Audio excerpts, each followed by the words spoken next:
We got some rabbit eyes over here that might need a little attention. This plant has a lot of more mature wood in it, and the general rule of thumb on a blueberry is once you get wood in the inch and a half diameter, you probably ought to remove it. And the goal would be by removing some of the older stuff, that'll encourage some of this new sprouting up from the base. A blueberry plant is another one of those plants that if you maintain it, removing the older wood and letting new wood come on, there's no reason that plant couldn't live just about forever. And even, a plant untended like this could easily live for 75 years or more. The problem for, harvesting is now with all these suckers that are starting to move outward, it gets a little bit harder to get toward the center of the plant. And it's going to take those new sprouts probably 2 years before they come into berry production. But then once they do, you'll have, much more production on this younger, more vigorous wood than you get on this older wood. Right. So I think what we would want to do in a plant like this, because you've got so much old wood on it, is take about a third of this old wood off this year, a third of it next year, and a third the following year. That way you don't stress the plant out nearly as much. There's some flower buds on here, but there's a lot of dead wood and a lot of twigginess, and there's not a whole lot of vigor. So this is not particularly vigorous. So this is just the first cut on these stems. We're gonna come back in and take it a little farther back than that.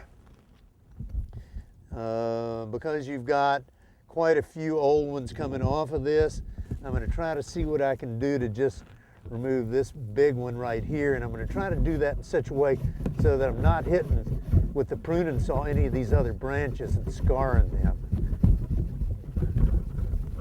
That's the nice thing about these little saws like that, is you can really do some fine, delicate work. Yeah, there we go. Look at that. And we're trying to open the middle of this plant up some too. A little bit more light, get down into the middle of the plant. That's another good reason to take off some of these more mature stems. I'm going to take this one off too. I'm going to do this in 2 sections as well, 2 cuts.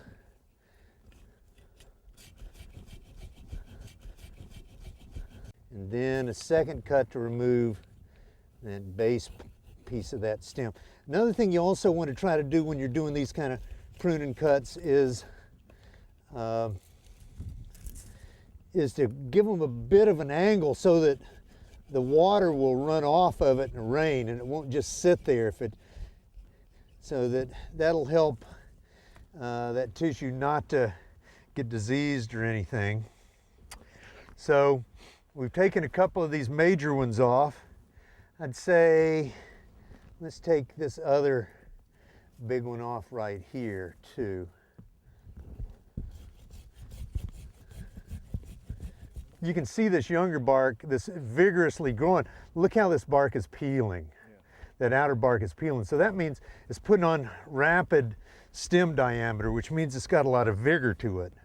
So what this pruning does, taking this older wood out of here, is it actually restores juvenility to the plant. And if you can do that, and you can, and the wood the juvenile wood of a plant behaves completely different from the mature wood. Now, next year, I'd come in and take this stuff in here that's really twiggy. You're going to get a lot more light into the middle of the plant. You should get some more sprouting off of these stems down here where we took the big wood off. And then, if you've got some of these other twigs or stems that are, that are doing that, then you can remove them over time. You want to let the light get to the fruit, and you want to make sure that there's plenty of light getting to the energy factories of the plant, which are the leaves. So what I would probably do on this would be to take that twigginess off of there. Now, doing that this time of year, we're actually eliminating a little bit of your berry production. The ideal time to be doing this kind of pruning would be after it finishes its berry production, before it starts forming the flower buds for next year.